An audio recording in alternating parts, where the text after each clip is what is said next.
Cringe has become such an overused word. Honestly, at this point, I cringe whenever I hear someone unironically use it to describe something, especially something as mundane as artwork on DeviantArt. But here we are, in 2018, and cringe culture is still somehow grasping at relevancy, despite anyone with more than 3 collective brain cells finding it boring and repetitive. So forgive me, because today I'll be cringing a lot whilst trying to watch whatever cringy content that this guy uploads. Oh, you're already sick of hearing the word cringe? Better get used to it.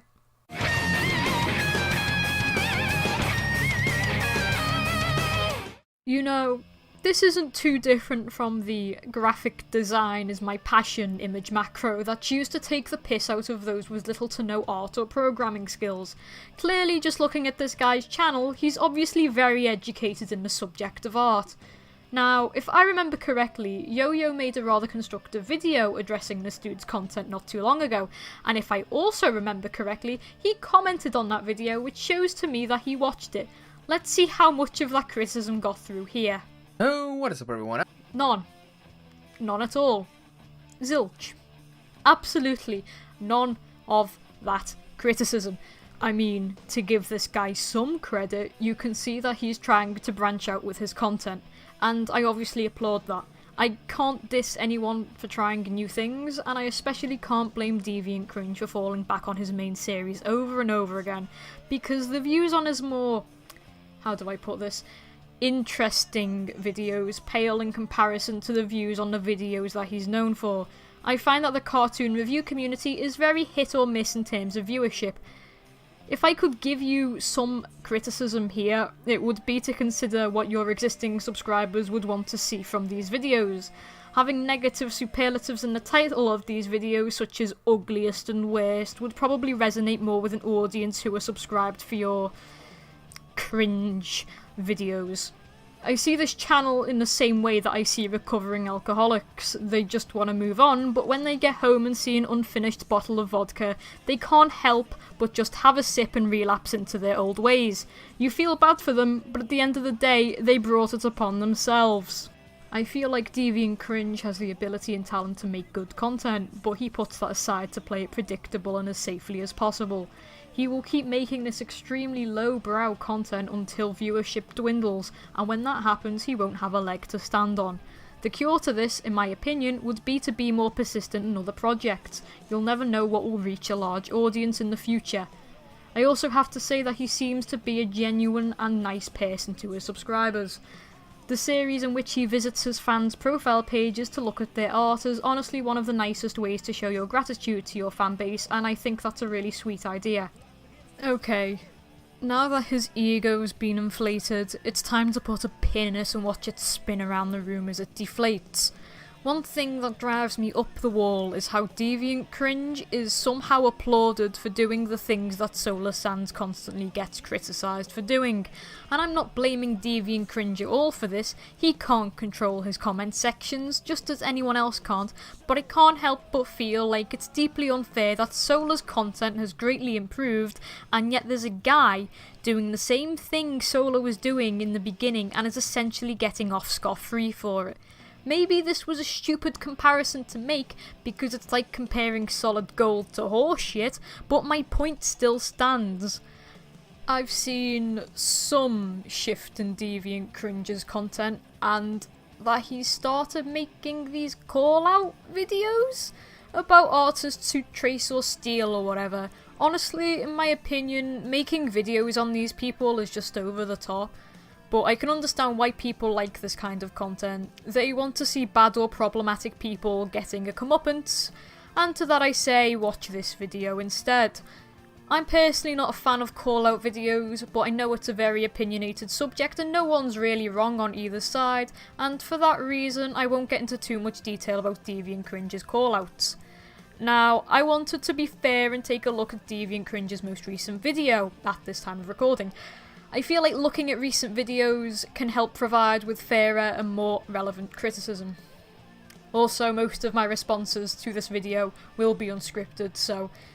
And lo and behold, folks, what do we get? You know, I did say we were going to be in for a bit of a surprise, and My biggest gripe with this guy is the fact that he censors nobody's usernames.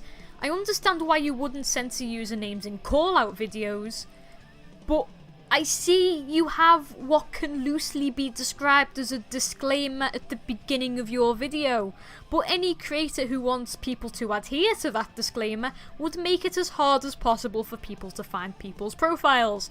I genuinely think you don't censor usernames because either you don't care or you're just too lazy.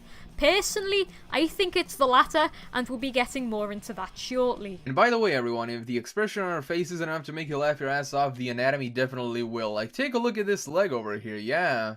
I don't know what the hell's happening. First off, it seems like, her leg is coming off the side of the belly. And another big problem I find DeviantCringe and a lot of other reviewers doing is just critiquing the anatomy.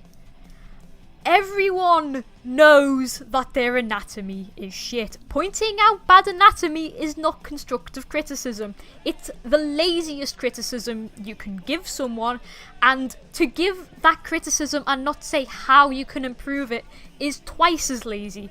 At least say, look at references, or practice life drawing. But you do none of that, because you obviously have no idea what you're talking about. so take a look at everything. And yes, everyone, I said take a look at everything because I honestly don't know what the hell to talk about. Maybe you don't know what to talk about because you have no idea what you're talking about. Why don't you leave it to people who know things about art to critique art? You're just making a mockery of the whole criticism process. Honestly, this is ridiculous.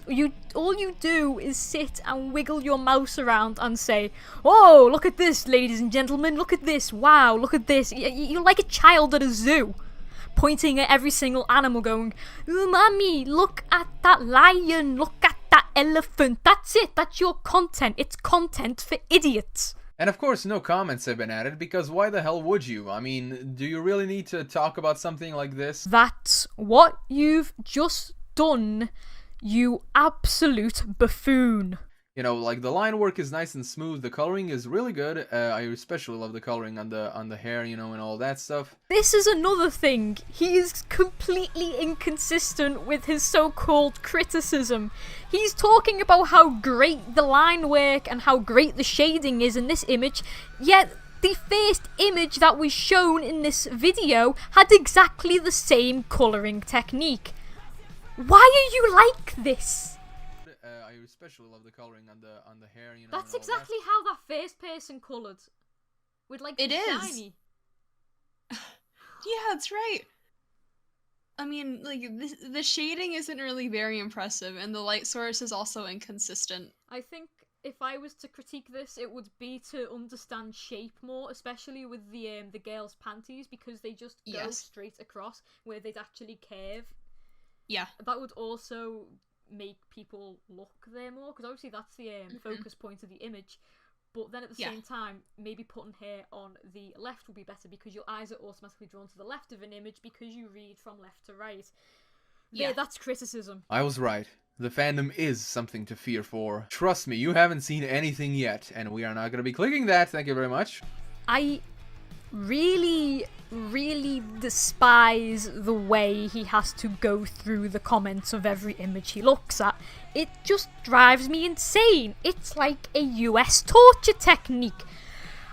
Why do you feel the need to do that? Do you really not have or not know what to say, that you have to resort to reading other people's comments? And this comes back to laziness. He doesn't even bother to censor any of these people's usernames. I do have to say, this kink will definitely, you know, amaze me, like, every single time I see it, because, I cannot understand how you can be a fan of something and then get, turned on by basically signing the death warrant for these characters. Kinks and fetishes are irrational. Why are you commentating fetish art if you do not understand what a kink or a fetish entails?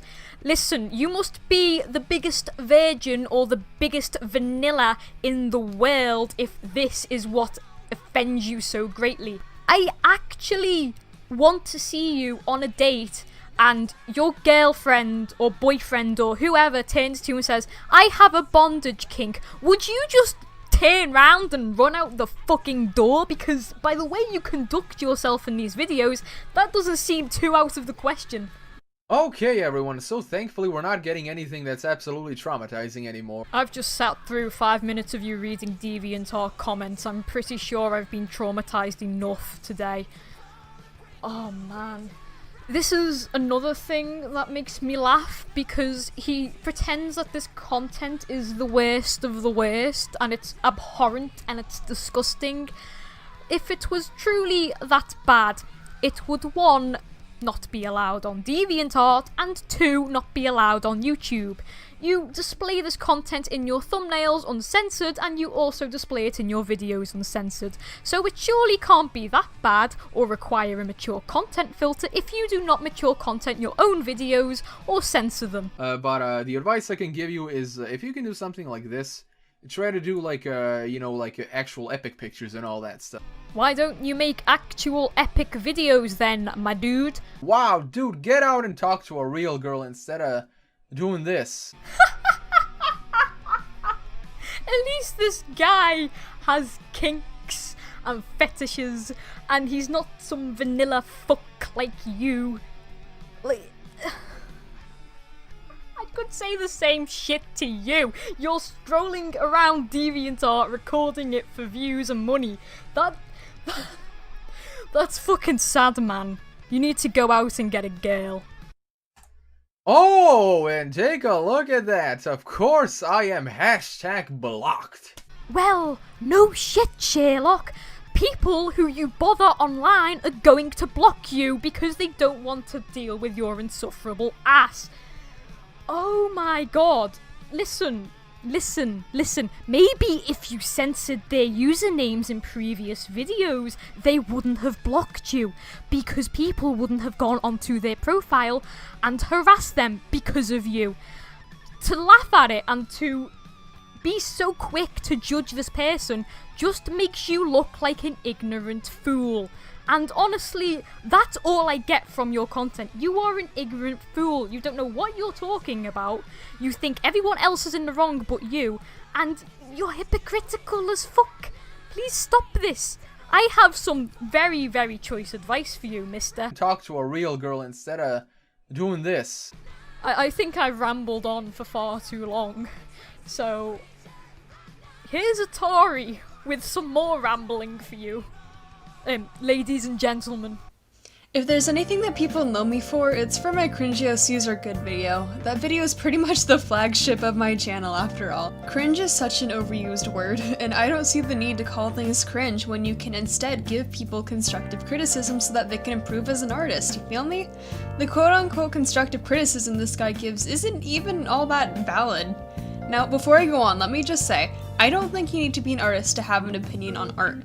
It's like you can have an opinion on food when you're a chef, except when you're trying to give an artist constructive criticism when you yourself don't know the basic fundamentals of art, it's gonna be a challenge.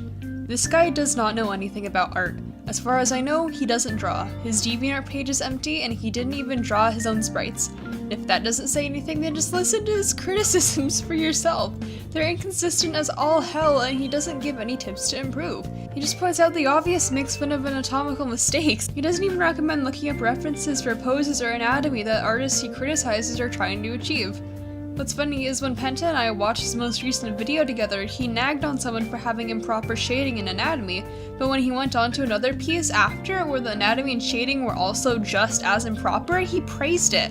His criticisms hold no water and the videos he makes aren't funny, so the "it's just satire" card is off the table. I brought this up to Penta earlier. I was thinking to myself why I make my content. Not in a bad way, just in a thought-provoking way. I make content because I enjoy it. Because what I have to say might be helpful to someone, because it indirectly promotes my comic. This guy, on the other hand, do you really enjoy making fun of fetish art and calling out people who quote-unquote trace or steal art? That's another thing. This guy seems to leech on to drama and is very quick to call people out. I mean, does every little thing need to be addressed? Does any of it concern him at all? Is this a mature way to handle art theft? It's only giving the art thief more traffic to their page and then exposing them to more people who they can steal art from. mature way to handle it, in my opinion, would be to let the artists know that their art has been stolen before doing anything else, and then reporting it and asking the thief in question to take the art down. Do art thieves need their own 10-minute long video?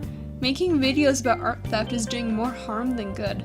Like I said, it's just exposing more people to art theft and then, in turn, giving them more art to steal. The entire situation is just a mess.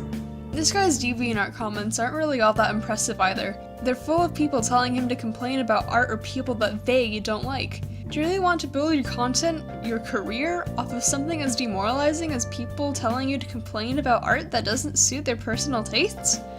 I don't know about you, but if my content was built off of hate and spite towards artists and fellow people, I would be ashamed. We tried to give his animation news videos a fair look too, because maybe he knew a thing or two about reviewing cartoons? I'll admit, I went into the videos with high hopes, but good god, I thought he didn't know what he was talking about when it came to art, but he also doesn't know what he's talking about when it comes to television or television animation. He made an entire video complaining about cartoons just because of the way they looked. Yeah, maybe the art styles weren't that appealing, but do you know what other cartoon series art style doesn't look appealing? Rick and Morty's. It's the writing and the humor in that show that keeps people watching. He didn't even bother to give a background on what the shows were even about. He also complained about how said cartoon was in the running for a British awards show, when Britain's television scene is a lot different than everywhere else. They don't have big budget animation studios over there. Things on TV over there more than likely aren't gonna have millions of dollars poured into them. But the big kicker here is how he mentions that the show he was ripping on lost to an even worse looking show, which he only brought up for like 5 seconds, so why wasn't he talking about that show instead if it was worse? Yes, I know that the video is made about unappealing looking cartoons, but maybe a background as to why it looked unappealing would have been nice and more interesting to bring up. Maybe the style suited the way the show was written? Maybe it was because it was a Flash cartoon from 2005 that didn't have enough assets or budget to look better?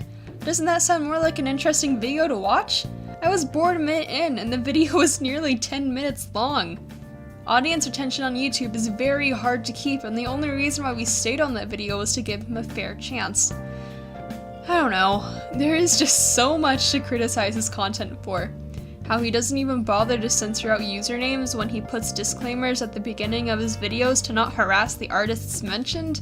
Those videos don't bring anything new to the table and just rip on people for having fetishes or improper anatomy. How he banks off of immaturely calling out art thieves. The list goes on. I'm pretty sure he's a nice guy. He seems like a nice guy.